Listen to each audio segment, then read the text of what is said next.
What's up, everybody? Welcome back to another episode of A Thinking Man's Podcast. I'm your host. My name is Joseph PIRCHER. With me, as always, Tommy Stiles. Tommy, how you doing, my friend? We're back at it. We're back. Yeah, we're delayed a little bit. I just had gyno surgery, and it actually hit me like a ton of bricks. I heard some people say, I heard some people saying that they were like back training the following day or some like super team hardcore shit.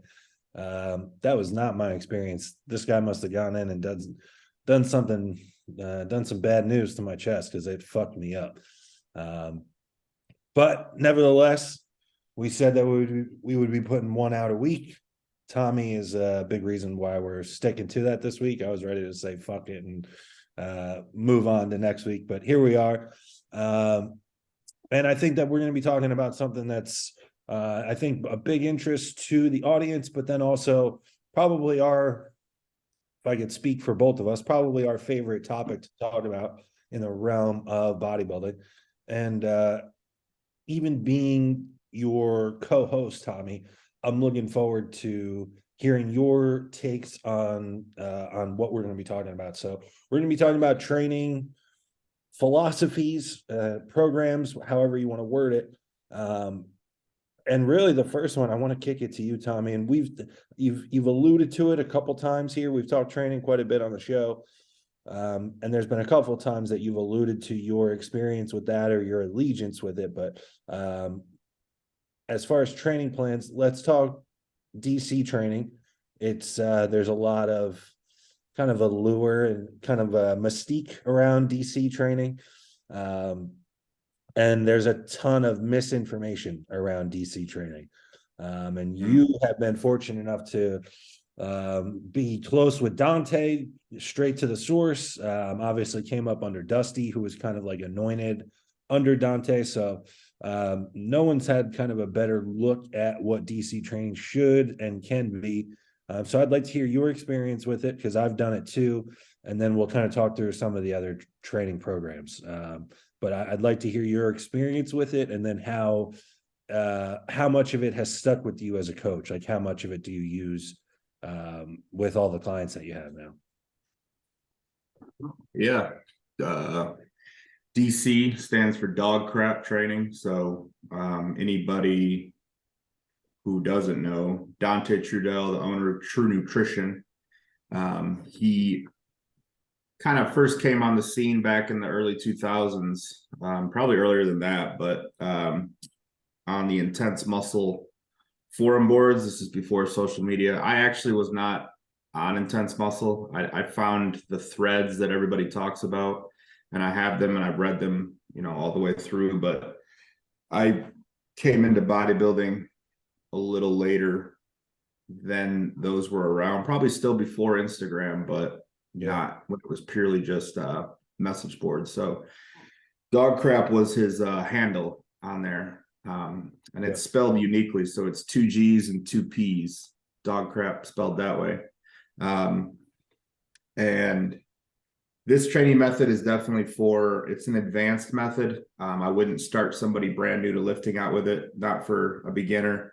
Somebody with a few hard lifting years under their belt for sure before you would want to take on something like this. And it's a low volume, high frequency approach. So Dante's thought process was, if you're training the traditional bro split where everything's getting hit once a week, if you increase the frequency per week, you're giving the muscle that many more chances to grow because you're hitting it that many more times. So you may only hit it 1 to 2 sets per session, but you're doing more sessions.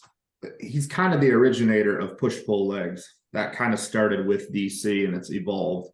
I did the original 2-day where it's upper and lower. And I can't remember the breakdown I had now. This was 8 years ago in 2015, 2016. I want to say it was, you do upper, lower, off, and then you repeat that. And you just keep going 2 on, 1 off, or you can You can break it up however it fits your schedule, but it's very, very, very low volume. So that's where people make errors, is it's such low volume and they don't feel like it's enough and they try to add more to it. And if you're doing DC right, you shouldn't be able to add volume because the sets themselves are so brutal.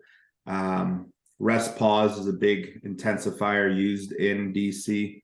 So I've talked about rest pause sets. I still use rest pause sets to this day, the DC way. And typically with that, it's going to be, so if I was doing a set on, say, the incline hammer strength, and my goal was 11 to 15 reps total, I would want to pick a weight that I think would be a hard 7 to 8, perform that 4 count negatives on all the reps.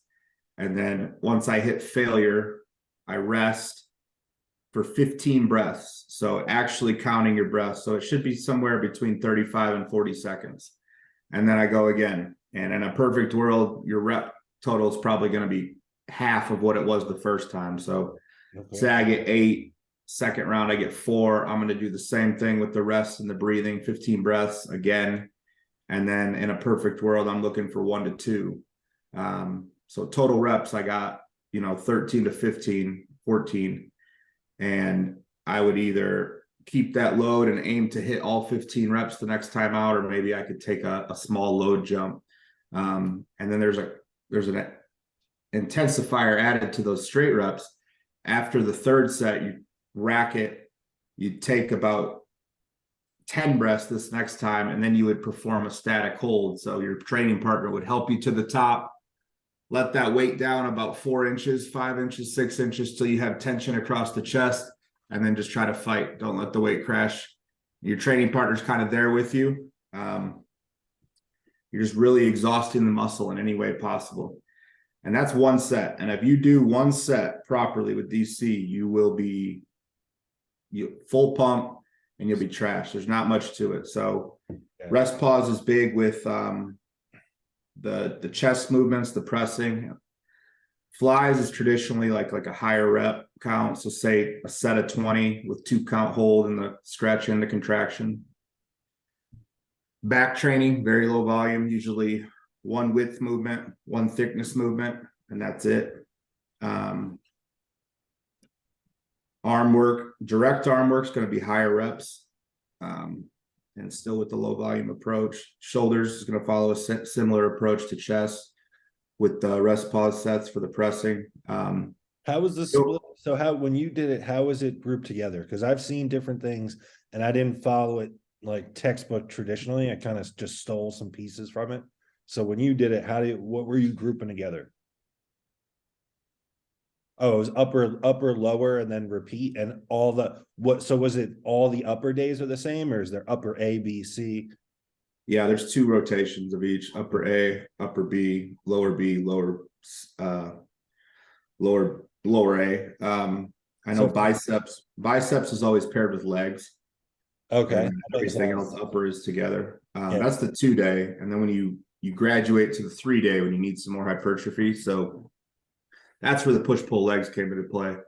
So when I did the push-pull leg style, it was when I was a firefighter. So I worked 24-hour shifts. I couldn't train 10 days of the month. So we broke my schedule down, or we broke my split down to follow my fire schedule. So it would be like I'd work a shift and then I'd train the next day, work a shift, train the next day, work a shift, train the next day. And then I had 4 days off so I could continue that rotation. Basically just training every other day. So I think every third week I ended up having 4 days where I was 3 days outside of that. So the push-pull legs, I mean, that's kind of from DC, it kind of evolved into how Jordan Peters does it, where the traditional push-pull legs is now push, pull, off, legs, off, repeat, typically keeping 2 rotations in. So, and I did go from DC to that, but with DC, the Dusty modified way, I ran that straight through almost all of 2017 for my prep, and then coming out of that prep. And I mean, it's a great way to get strong quickly. People misunderstand what it's for. It's the quickest way to put on as much size as possible. So it's for building the foundation. Now, it's not something I would do now because I don't need size like that. I don't need blind mass. But Right. when you're, for example, if you're like my height and you're 180 pounds, like you need mass everywhere to be a competitive bodybuilder. Yeah. So the idea behind it makes sense of, I'm going to give my body over 100 sessions per year. And that's 100 chances to grow. I'm creating 100 opportunities to recover from. Yeah. And that makes a lot of sense when you think about it, because you just need mass at that point. Yeah. Yeah. It's super interesting. And I was always drawn to it because it always seemed like the guys that had the biggest, most rugged physiques talked about their start or their base coming from DC training. So you talked about that and kind of how it progressed. What did you do? Just curious, like, what did you do before that? Before that, I had done a lot of mountain dog training, ran through the different programs of John's. Which ones did you do and which ones did you like the most? Annihilation Wave to this day is probably still my favorite. That's like a 12-week program, and it's broken down to where you're increasing volume through the program every week, basically starting out kind of moderate and finishing pretty high. A lot of intensifiers. It's a lot of fun. I mean, on one pro of it, it's a lot of fun. Like every week you get to, like, John laid out these awesome workouts and the way he worded everything, and just like, I mean, everyone has seen the Bulgarian split squat of death right up by this point in body. Like if you've done a drop set on the Bulgarian split squat, that was from John. And I don't care who your coach is, they got it from John at some point or another. And it's just like, if you love the train and you love pushing limits, like the way John wrote was very appealing. And it was just like, oh shit, this is going to suck, but this is going to be a lot of fun. So I feel like Mountain Dog is a great, if you're someone who does like variety. He was almost a good salesman with the way that he wrote. Like he would write shit like it would be like, this is gonna hurt. Like he would like write certain shit in all caps, like where it was like, you need to bring it on this set. It was like, yes, those were, man, some, now that you say it or mention it, some of the most fun periods that I've had in the gym were just following something that John Meadows wrote, like to the letter, like just followed it. I think, when my competitive aspirations are over and I still want to like get after bodybuilding, but not where I'm at now, I think I'll just follow Mountain Dog training programs and recycle those. And it gives me purpose. It's like, this is what I'm going to do for the next 12 weeks. And because like I said, they're a lot of fun. Yeah, they are a lot of fun.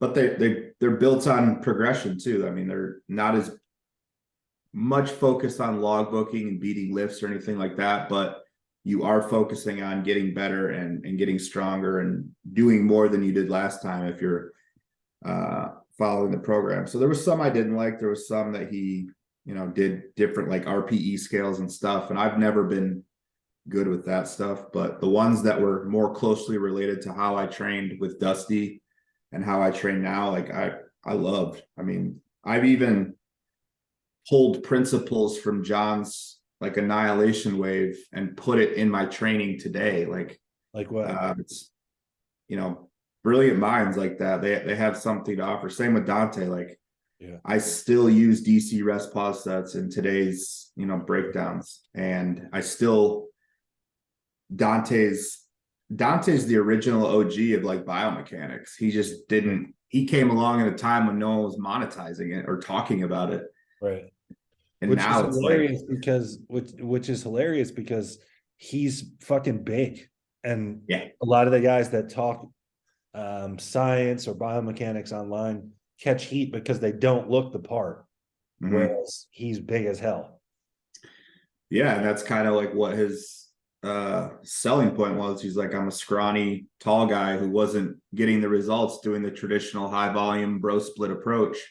So I had to rethink everything. And I mean, he shows his progression up the weight tree of how he, eventually got north of 280 pounds after starting out at like 138 pounds out of high school. Yeah.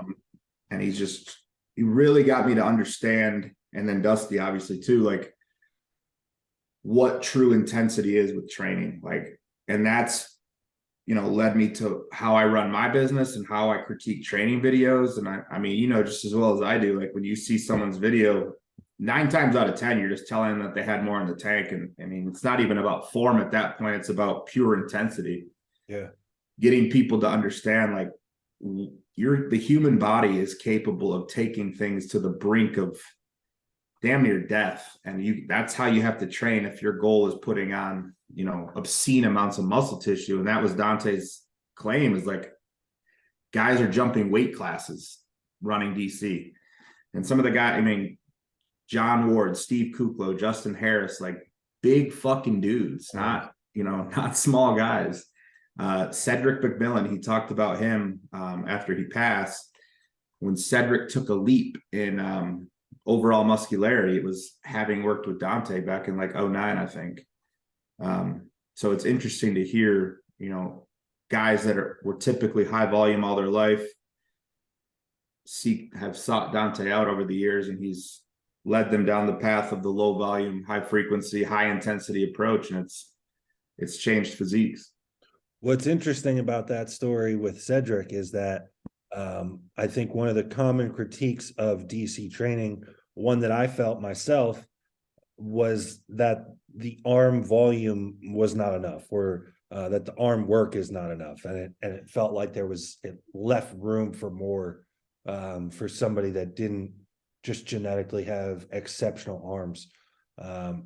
But what's funny about that Cedric story is, if I remember it somewhat correctly, he worked with Cedric, Dante worked with Cedric, and part of it was Cedric was like, I need to bring up my arms. I need to have pro level arms. And so they use the principles of DC training, but specifically towards his arm training. And it undoubtedly worked. Cedric's arms wound up being incredible. So I just think it's interesting that that's one of those things where it was like, kind of a common gap in DC training. A common flaw is that it kind of could leave you wanting more arm work, but then it just goes to show when it was applied directly to someone needing more arms, that it worked there too. So I thought that's a kind of an interesting little part of the story. And then, so you talked about moving on to kind of the more like the JP approach, which I myself use something close to it. At the current moment, the rest days are not that kind of 2 on 1 off, 1 on 1 off. But I've done that before. And I think, man, if you are really someone that knows how to train to failure and your physique is already pretty balanced, I feel like a version of that type of split just makes the most sense for guys that are pretty advanced. You had talked about kind of stealing, or not stealing, but kind of sticking with some tools that you took from Meadows, from DC. Which ones have you kept and kind of integrated into what you're doing now? I talked about it on a previous pod. I do all my calf training is Meadows. Yeah. All my calf training is Meadows. It's from Meadows program. Like, I like to just abuse my calves and his programs are, I mean, if you've ever read a calf program and been like, that's sadistic, it's from John. Like, no one puts that much effort into calves. Yeah. And John will give you like trisets and holds and pauses. And you'll do them every day. You'll train at some point. At one point, I remember seeing him in an interview said that he just trained calves as a general rule. He trained calves every day, and took a day off if his feet hurt. Yeah. And that's true. Like the Yeah. bottoms of your feet start to like ache. Yeah. And I notice that when I like pose and take my check-in pictures, like, wow, my feet are sore. Yeah. And so I do Mountain Dog on that. I've actually, when I deload now currently, like my approach is more Mountain Dog. Like I kind of remove some of the negatives. I train a bit faster just to get blood in the muscle.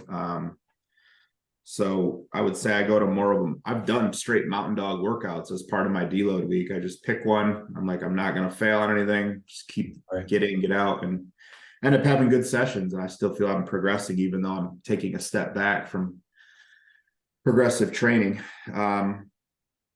DC. So DC was always meant to evolve for people. And that's where Dante, I think the way he communicates kind of got lost with people and giving it the critiques they do. It's like, once you've hit that level of size, then you need to evolve to a split that's more tailored to what you now need. Like, because DC will leave gaps in your physique. The goal is to put on as much size in the quickest amount of time. So the foundation of the house, get the foundation up as quick as you can, and then assess the physique and see like, okay, I am seriously lacking in rear delts. I'm going to focus, because DC doesn't really prioritize rear delts. Right. I'm going to focus on that a little more now with my split. Like my chest is lagging on the upper half versus the lower pec and middle, overall density looking head on. I need more clavicular muscles. So you might change up your programming that way. So it was always meant to have an endpoint. Like it's not something you just ride with for years and years and years. Because if you're doing it right, you do kind of reach that size point, and then it's all about refinement and adding tissue in the right spots. And that's where I think younger people, and I was one of them, get this idea in their head of like, every off season you're just going to put on 20 pounds, and it's like, no fucking way, dude. If you put on 6 to 10 as an advanced lifter, that's a hell of a good off season. Like even expect that's going to get lower as you get more and more, as you start to tap out your physique. And I always tell people, buy, say you only added 6 pounds in a year, go buy 6 pounds of steak with no fat on it and look at that, and then envision that added to your body in some way or another. Like that's a lot of tissue. Yeah. Plus you're going to have more maturity for the tissue you already had. So in knowing that, I've kind of looked at my physique as I was coming out of junior nationals, and like, I know I still needed overall size, but I could see the gaps. Like chest was a huge gap. Back width, I was pretty good. If I get wider, it's just going to make me look not thick enough. Continued. So I don't really prioritize width anymore. I work on lat specifically, but I don't, my delt to delt width is it's wide, and you don't notice where you're at until you see yourself on stage and you're like, there's no one wider than me. I haven't stood next to anybody that's wider than me. There might be some people as wide as me, but nobody is wider across the shoulders than me. So check that box. I have that. That's a strength. All right. Chest thickness, weakness. So I need to prioritize my chest. My delts, anything I do works for delts. So I don't need to prioritize those, knowing I can continue progressing with whatever I do, no matter what I choose to do. So, even right now, like currently, I would say I'm doing like 15 sets a week for chest, and just more of a higher volume, less intensity approach for my delts, like maybe 6 sets, nothing crazy. But and that's just because I've assessed my physique and decided how to break my split down based off my needs. But just the overall intensity, I would say that's the biggest component of my training. Like, and then the control of the negatives, that's big in DC, and I've kept that. And I think next to intensity as part of what I'm critiquing with my clients, it's so many people just forget about the negative. It's an afterthought. And I'm telling them like, hey, slow the movement down, which means you're probably gonna have to lower the weight, because you can't do that weight with a proper negative. And those caveats have allowed me to continue to progress and to continue to get better.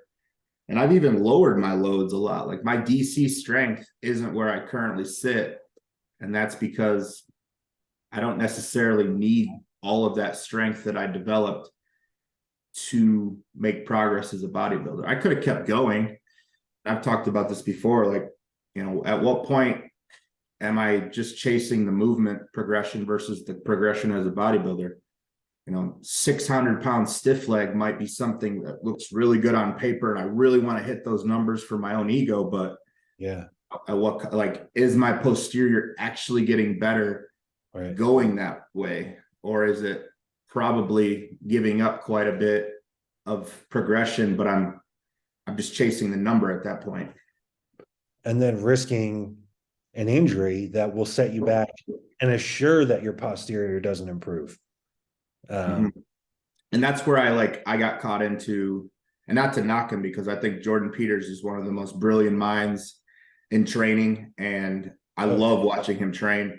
But his personal goal was to be the strongest bodybuilder possible, like in the UK, and then probably some in the world now. But that might not necessarily yield you to be the best stage bodybuilder or the best competitive bodybuilder. And it took me a while of going down that path to realize, like, okay, there's no more benefit to more strength for me right now. More weight on the bar is not making my physique better. So then it came like, break the movements down. What do I need? And then getting strong within the new, training requirements, or however I'm doing the movements. Like hack squats, for instance. I used to do reverse band. I used to do 7 plates, 8 plates a side. And my quads and my legs are 10 times better now. And I haven't worked above 5 plates a side, and I don't reverse band anymore in almost 2 years.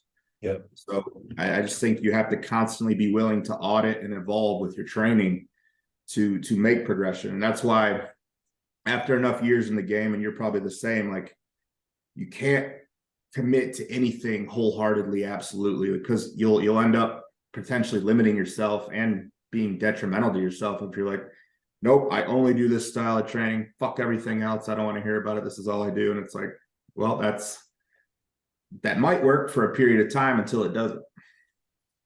Yeah, I think like you said, I think we're all like that, and we all should be like that, to where we have an open mind, and I like the way that you said that we're always auditing our training, and even just our protocol and everything at large. Like you said, I can fall into periods where I get very black and white about things. I become very matter of fact about whatever I'm doing. This is what I'm doing. This is why I'm doing it. And I don't necessarily even want to hear about anything else. And then every once in a while, you come up for air and you see that, things deserve to be audited, like you said. And then in some cases, after you take a look at them, they deserve to be changed. So I think those are all good takeaways and good points to make. And then, so now when you're programming, from, I guess, staying on the DC topic, what have you kind of maintained? And we can talk about Meadows, we can talk about, Dusty, whoever else, but from a programming standpoint, how much of those earlier years and earlier training blocks of yours influence what you're doing now with your clients?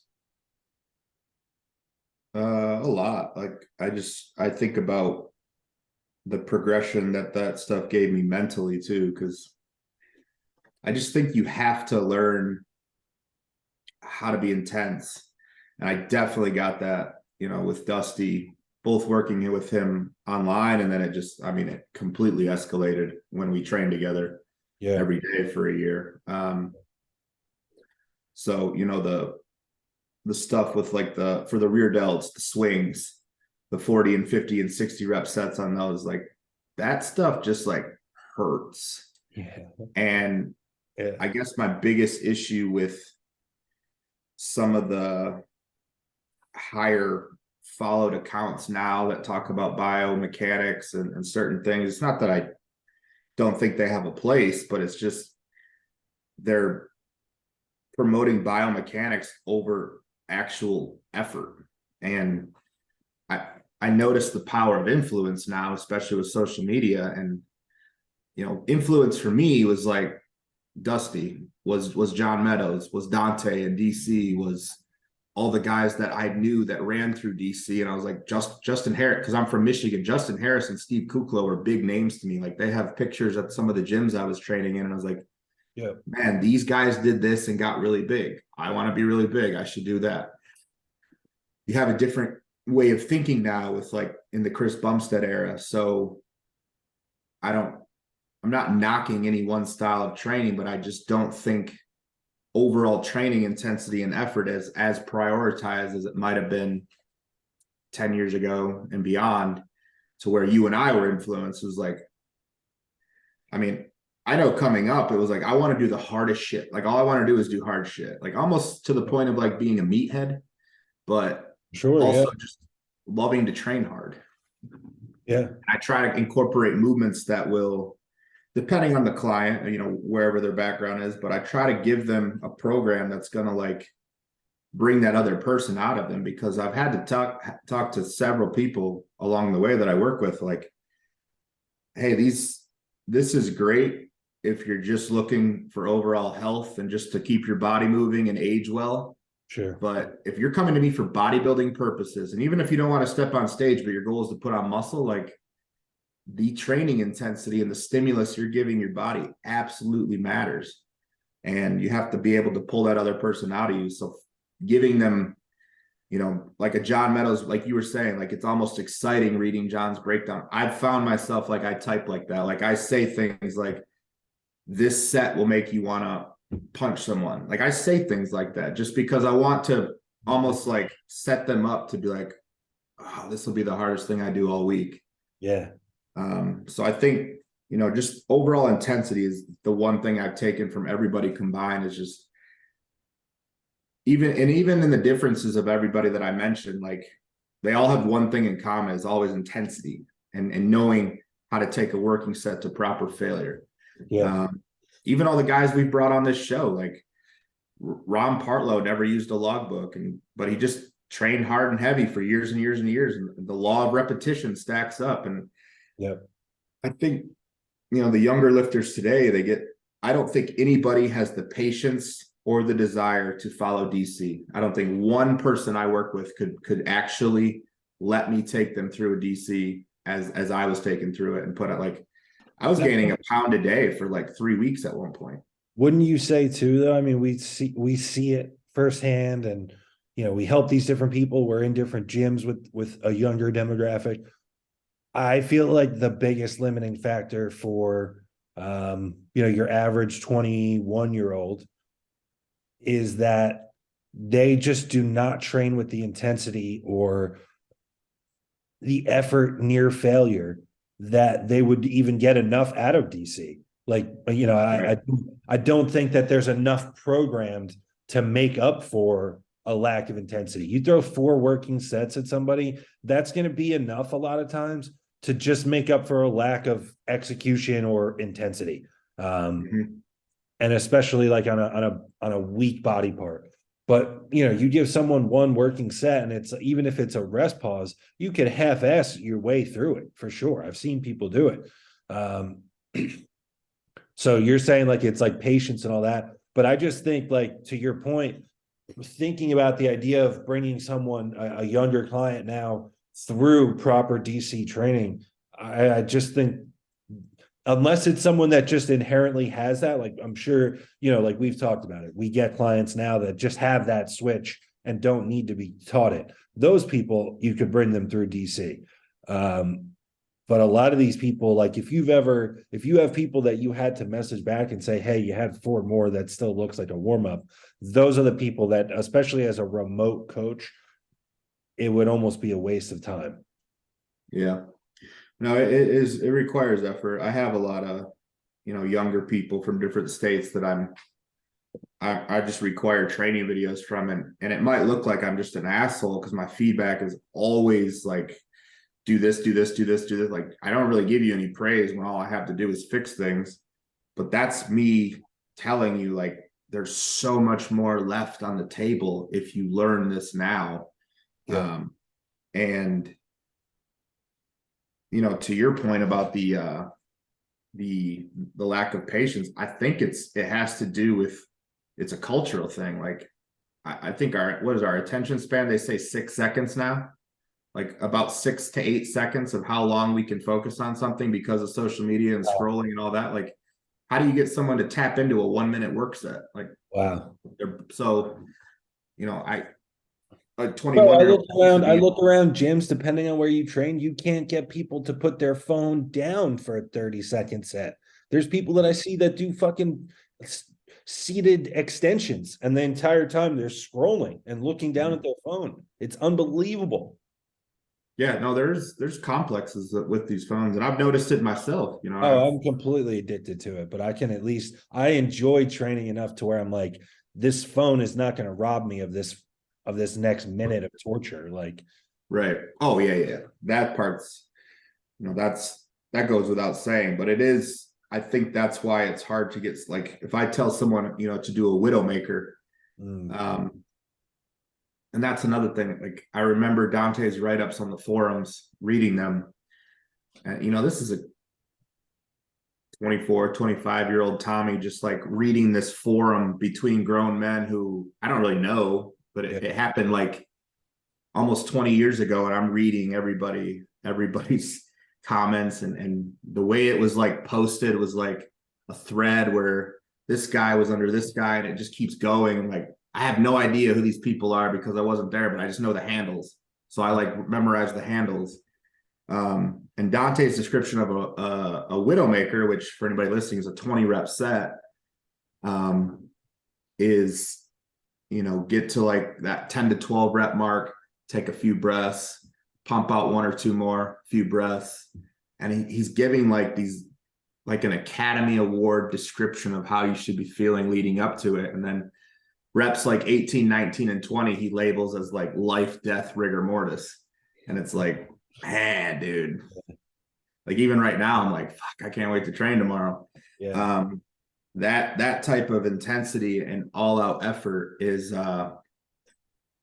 that's the ticket, man. I mean, we can talk drugs, we can talk food, we can talk all these other things. And I think everyone just almost like tosses training performance and intensity to the, like, it just like, I train hard, no worries. Yeah. Yeah, it's really it's you know, if we've talked about it, I think it should be viewed as number one. Like, it's gonna drive the level or to what degree you make progress more than anything else. Mhm. In the short term, I think drugs you can probably just throw the kitchen sink at it and you'll get a tangible change in the short term. But over 3, 5, 10 years, really knowing how to bring your training there and doing it like thoughtfully, like having it programmed for what you need. Your exercise selection and the order of them makes sense. And then on top of all the thoughtful programming, you can go in and flip a switch and train like a fucking animal. That person is going to get a lot further than somebody just that has no idea what they're doing training wise and just throws a ton of drugs at it. So Mhm. all really good takeaways. Anything else training wise that you want to touch on? No, I think, you know, the age old debate of like volume, frequency, intensity, how to blend all three. I think, if from my experience, if you learn intensity first, make that your mission. Yeah. All right, I know how to take a set to failure. Now you have that skill in the toolbox, and now it becomes a lot easier to understand how much volume you can personally handle. Yeah. Because, you know, I have someone come to me, and you do too, who has no idea how to take a set to failure. One set of, even call it 10 reps. They don't know how to do 10 perfect reps in a row. They have not mastered that one basic skill. Right. Um, Without that, can I do 10 sets? Can I do 20, 30? Like, somebody showed me their back workout when they on a consult the other day. And it was like, and I laughed because I used to pull out, Cutler's workouts from Flex Magazine, and it was like 36 sets, 4 sets on everything. I'm like, I think about trying to do that now. I would be like, by set 10, I'd be like, man, I'm starting to get bored. By set 15, I'd be like, I'm out. Like, you've lost me. Like, this isn't even fun to be here for this amount of sets. Yeah. Yeah, you're So almost like an endurance athlete at that point. Yeah. Learning intensity, check that box, and now you can kind of antiquate volume to that level of intensity. And then comes the game of like, all right, do I throttle intensity back in lieu of adding a bit more volume? And it's this constant assessment of your physique evolving. I mean, I've gotten to the point where volume was stupid low, and I'm like, all right, I'm only doing 3 sets a week. My joints hurt. Like, this might be a little extreme on one end. So I think, to anybody newer, really hone in on like owning one perfect set and do it again. And then from there, everything kind of falls into place. Yeah, because you can always slide up. Like once you know what that type of training is, what real intensity is, what a real working set is, getting the most out of just one really, really hard set. Once you know what that is, all the other skills that you need kind of fall into place. Like the perspective you need falls into place where you're like, oh, okay, I'm really trying to grow a particular body part and I need to do 10 working sets a session. Okay, then it needs to slide down a little bit on this end. Okay, now this is a body part that I only need maybe 5 working sets to retain, but they better be damn good. Okay, then I need to turn it up on this end a little bit. Like, it's that comes, what comes with that is kind of an advanced level of just like auto regulation and understanding what is appropriate according to all the other dials that you have of what you're doing. But to your point, agreed. Like if you can get that first box checked of just training intensity, like knows how to bring it to the end. Man, we've talked about it. You look at somebody like Branch Warren, Johnny Jackson, these guys weren't worried about lining up fucking fibers with the cable insertion and all this other shit. Like they just went in and worked harder than anyone that they knew. And they worked harder than they thought was possible. And it's like, man, they grew a damn good physique. Could it have been better? Could they have maybe avoided other injuries or been good longer in their career if at some point they kind of learned some of this other stuff? For sure. But the foundation of it all was built simply on hard work and just training. Like it was the most important part of their day. Well, think of that training environment too. It's like no air conditioning. It's 110 degrees. Yeah, fuck your feelings. I remember Branch saying like, I will drink at least a gallon of water during training today, at least a gallon. I'm like, just the fact of like stomaching 1 gallon of water, but you need it because you're pouring out that much sweat is that it's just like, that's a culture. That's an atmosphere. That's not even like about, like you said, fibers and I'm going to put this movement before this. Like, dude, I'm going to train for 2.5 hours as hard as I can until the bell rings. And then it's, I'll come back the next day and do it. Like there's something to be said about that's like smash mouth football. Like, yes. Yeah. You know what I mean? Like we're going to run this ball right down your throats. Yeah. And there's nothing you can do. about it. A lot of these same things, like a lot of these endeavors, when you zoom out and look at the big picture, they're very simple. Like bodybuilding should be very simple. Like you work your ass off, you eat a ton, you rest and sleep and recover, and you're going to grow. Like that's really it. Like it's at no point is a prerequisite, like, a master's degree in biomechanics and physiology and all these things. Like, you can just work your ass off and make quite a bit of it, quite a bit of yourself. All right. I think that's good. That's a good bit on that topic. So,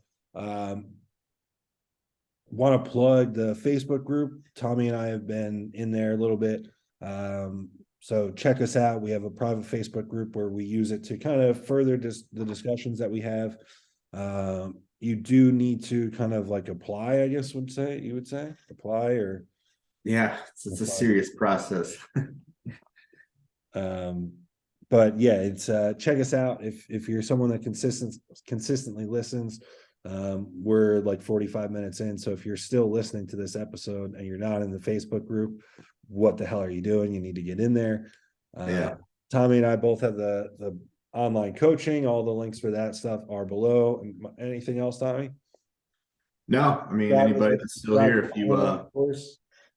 if you listen to this, drop some of your favorite training styles or programs or modalities that you've used in the comments below, or drop them on Facebook. I know there's probably a bunch we didn't touch on that even you and I have done. It's just, it's like a trip down memory lane to like, it was good. did FST7, you know, like stuff like that. See, there is a lot that we didn't even get into. Yeah.